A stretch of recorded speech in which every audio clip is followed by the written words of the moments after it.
Le vrai héritier. Julien était le fils d'un homme très pauvre. Son père tomba malade et mourut.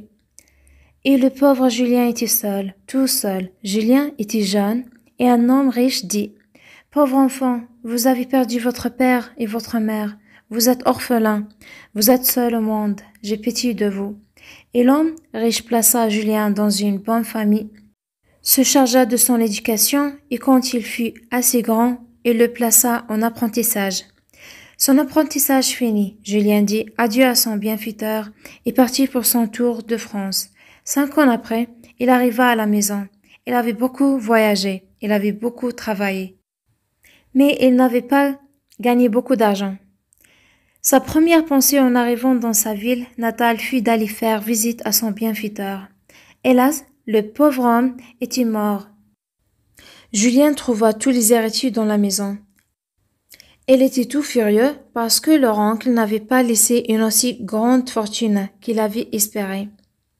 Les héritiers désappointés firent une vente de tous les objets qui étaient dans la maison de leur oncle. Julien alla à la vente et il vit avec surprise que les héritiers n'avaient aucun respect pour la mémoire de leur oncle. Et il vendit tout. Enfin, Julien vit avec indignation qu'il vendit même le portrait du pauvre mort. Naturellement, Julien acheta les objets que son bienfaiteur avait le plus aimé. Et naturellement, il acheta aussi le portrait. Et il donna tout l'argent qu'il avait au monde pour obtenir.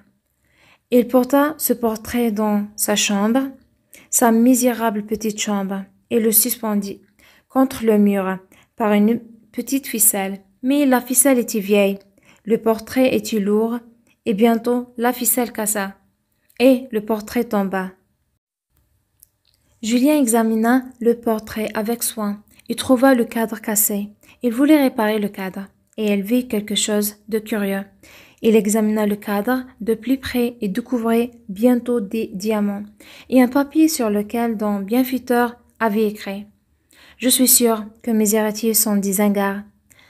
Je suis sûr qu'ils vendront même mon portrait. Ce portrait sera peut-être acheté par une personne à qui j'ai fait du bien. Ces diamants sont pour cette personne. Je les lui donne. » Le papier était signé et personne ne put disputer la possession des diamants à Julien, qui se trouva ainsi le vrai héritier de la fortune de son bienfaiteur.